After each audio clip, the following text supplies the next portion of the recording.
As a Christian, I can't lose. I lost my mother.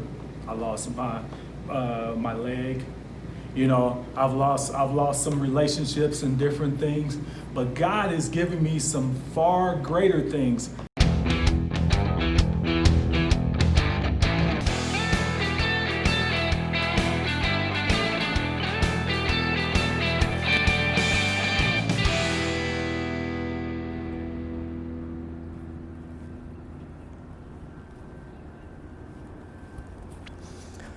Almost 40% of people get cancer at some point in their life. I've lost my uncle and my grandmother to cancer. What do we do with our adversity? Where do we take our pain? These are the questions I asked my friend Mike, who has a wife who had cancer. He lost his mother to cancer, and he himself went through cancer 3 different times. Check it out. What I want to talk about today is faith through adversity. Okay. And I know you as a person who has character, person who has faith, and a person who's been through some stuff. Absolutely.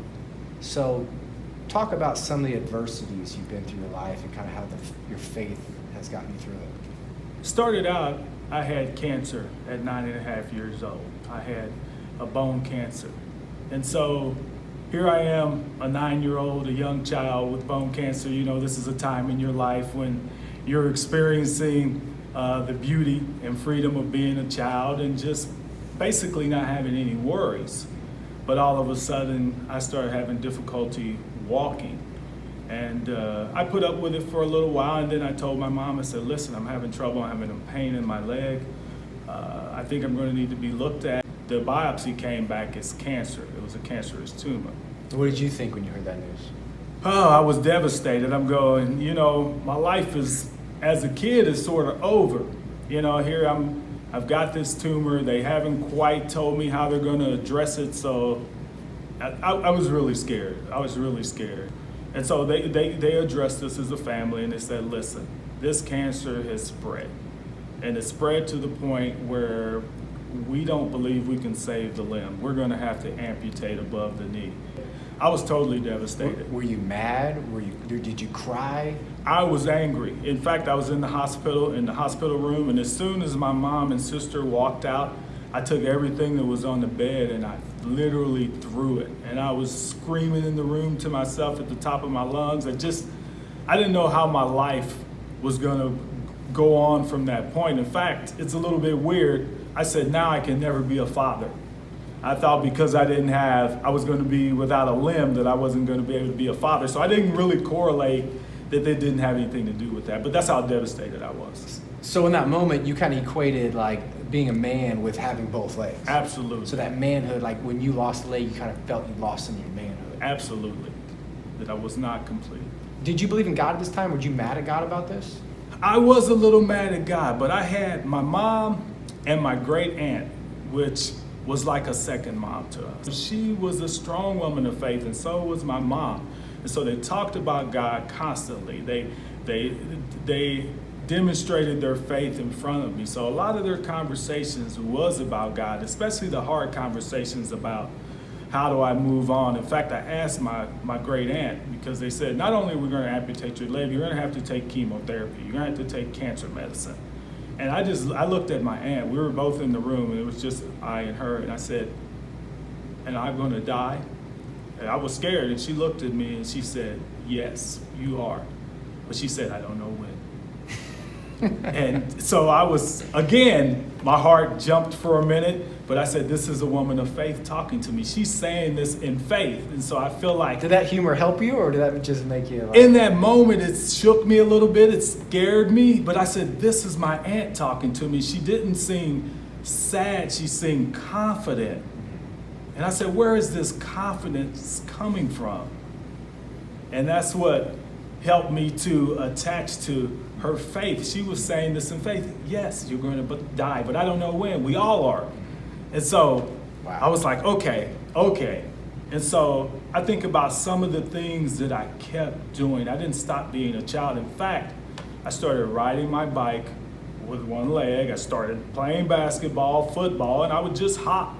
Until I received my prosthesis, I was doing all the normal kid stuff. In fact, when I got a prosthesis, I didn't want to wear it because I felt like it slowed me down.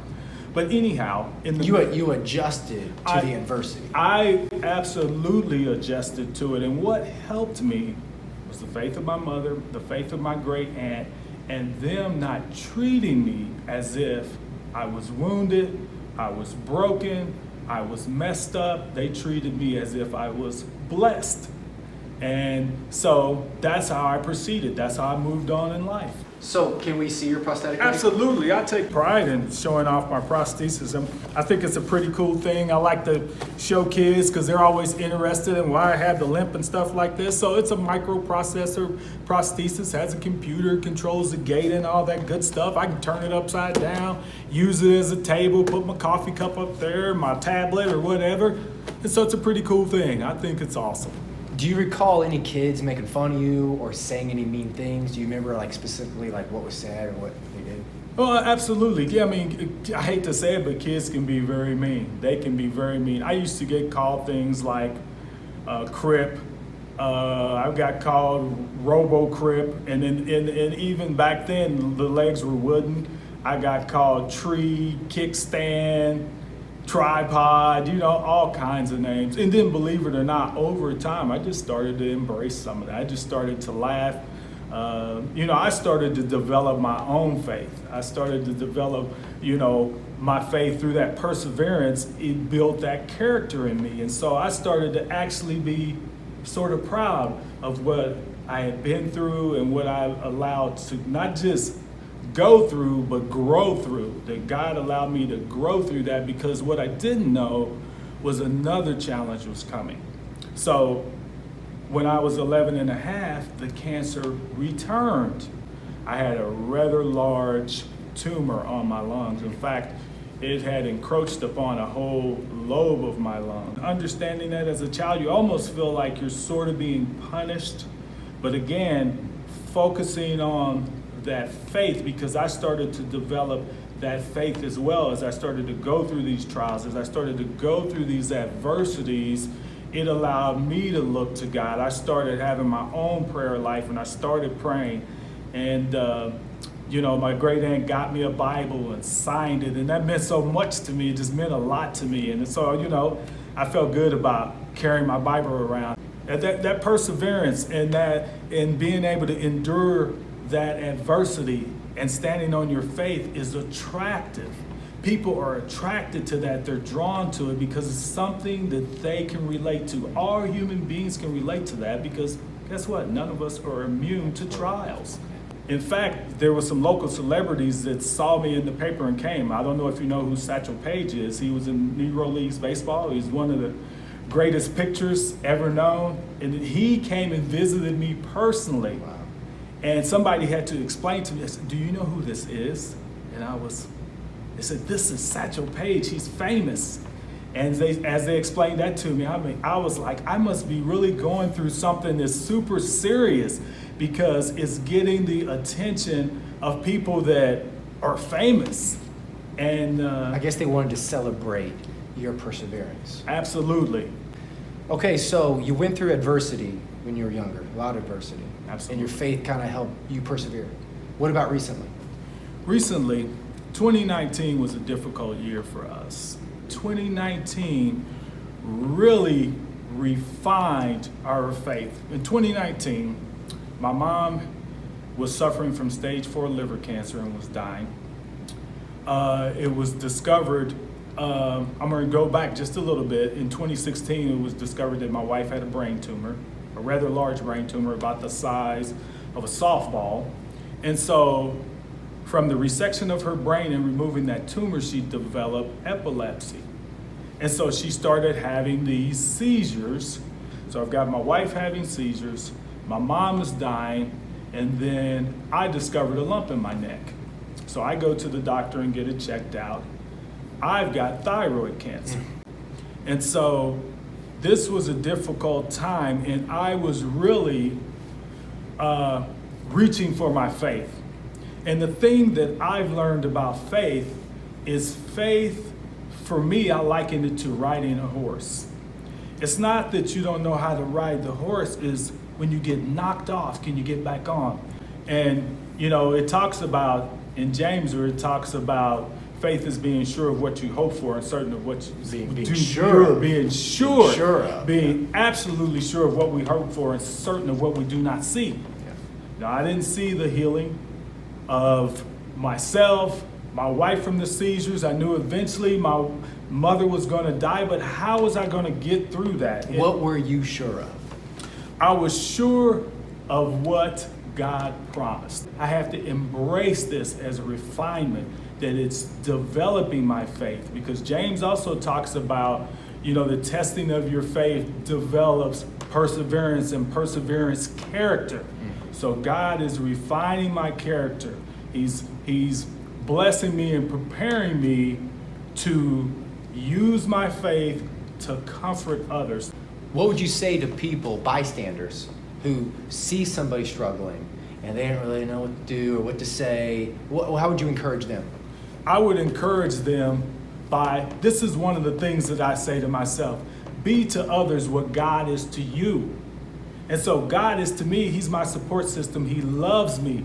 He cares about me. He meets my needs. And it's key that God didn't give me the assignment to fix other people, but He did give me the assignment to love them. Yeah, I think people have a tendency to lean away whenever there's discomfort or pain or trouble, because we think like, I don't want to burden this person with my burdens. Has the tough made you tougher? Let me put it this way: the fire that I've experienced has magnified my fire, which is my faith. So I let the fire magnify my fire. What would you say to somebody who's watching, going through marriage adversity, financial adversity, health adversity? What would you say to them? I would say to you, commit your marriage to God. Commit your trial to God. Commit your solution to God. All in faith. Follow His blueprint. How do you do that? How would you tell them to do it? Is that just more prayer? Is that more Bible? What does that look like? Well, it is, because you know what? Faith is action. Just it talks about in James, as the body without the spirit is dead, so faith without deeds is dead. Understand, faith is an action thing. It's a living and active thing. And so your faith is not a thing that you just put on the shelf. It's something that is very dynamic in your life, that you use to guide your life, to direct your life, to live your life, to touch others' lives. Yes. Faith is doing. It's doing. But it's also letting go of, right? Right. What have you had to let go of? If I say I have faith, then I have to release my even worry, because worry is a perverted form of worship. And so I have to even let go of my worry. It talks about in Matthew, whom by worry can add a single hour to his life. And so God is telling me that I need to release my worry and pick up my faith, release my control and pick up my faith. It reminds me of the serenity prayer, where change what you can change, accept what you can't, and have the wisdom to know the difference. Absolutely. And that is a dynamic part of faith, because it's action. It's a deed. Every faith movement has to be accompanied by action. And one of the things I've learned as well is that when you're going through a trial and you're going through a difficulty, don't hyper focus on self, be outward. This is an opportunity for you. That really shows your trust and your faith in God, that I know God has this, and He has me, and He has my family and my life. And so I'm going to go over here and serve someone else and meet other needs that other people are needing. Because again, this is how people see a dynamic faith lived out. It's created a sensitivity in me and a tenderness in me I never thought would have existed, because the world teaches us, to be tough, to be, strong, to be, strength is overrated. What God is looking for is tenderness. What He's looking for is love. What He's looking for is a gentle spirit. That's what going through these trials and these difficulties and lending yourself to others and their pain. It connects you to other people's pain. I'm more sensitive to it. It's like I have a pain-o-meter on me, and so when somebody, I don't even have to know the person. I saw a lady at Walmart in her truck with her head down. I pulled up next to her and I said, I love you, but God loves you more. And I'm praying for you. She rolled down her window, lifted up her head and said, thank you very much. Thank you very much. And I felt that pull, and I didn't go to Walmart thinking that I needed to pray for somebody in that parking lot. But God connected me to pain, any and everybody's pain, and He's helped me to be able to relate to that, and I thank Him. I'll never be the same, and I don't want to be. I don't want to be the same. I want Him to keep refining me, keep using me, keep building me up in faith, and help me to be able to gift that to other people, because we're all going to go through a trial and a struggle. It's a part of this journey. Lastly, adversity has taken things from you. Absolutely. It's taken your leg. It's taken your time. What has it given you? Wow. As a Christian, I can't lose. I lost my mother. I lost my leg. You know, I've lost some relationships and different things, but God has given me some far greater things. I understand Him better. I have better intimacies with Him. Now it helps me to connect to people in a different way and dive deeper and go deeper than I've ever been. I feel like I can have a great relationship with almost anybody because of what God has given me. Any final words? Stand on our faith, embrace adversity, embrace trial, because you know what? Jesus did it first. And you don't need two legs to stand up. You don't need one leg to stand up. You don't need any legs to stand up. Absolutely, because you can stand on your faith with or without legs. Amen. Here's 5 things I learned from Mike. 1, he leaned on others' faith, like his great aunt. 2, he took ownership by taking action. He went out and kept playing as a kid, even though he lost his leg, when he could have thrown a pity party for himself and given up. He also took action by reading his own Bible, praying, taking ownership of his own faith. 3, he let go. He let go of unnecessary worrying, of trying to understand everything, trying to control everything. 4, he looked upward and outward to God and outward to others, instead of focusing just inward on himself. Why is this happening to me? Me. And then 5th, he took his pain to God so God could turn his pain into purpose. Mike is using his pain to help others deal with their pain. So where do you take your pain? It's okay to be angry. It's okay to feel like things are unfair, because they are. A lot of terrible things can happen in this life. But God knows pain because God knows the cross. God knows unfair things because He sent His Son to die for sinners who didn't deserve it. Because the cross is for all of us, for our healing, for our love, for our purpose. You know, I know our path is going to be filled with pain, but we can push on because we have a purpose. You know, at some point I'm going to die, whether it's cancer or something else. And I'm okay with that, because I know I'm going somewhere. And while I'm here, I'm going to make the most of it. There's a lot of pain in this world, and this world needs God, but God needs leaders. So men, let's be courageous enough to have painful, uncomfortable conversations with each other, to share our pain, to sit with each other and help them in their pain. Because we need men who will share truth without harshness, tenderness without weakness, and godly masculinity without apology.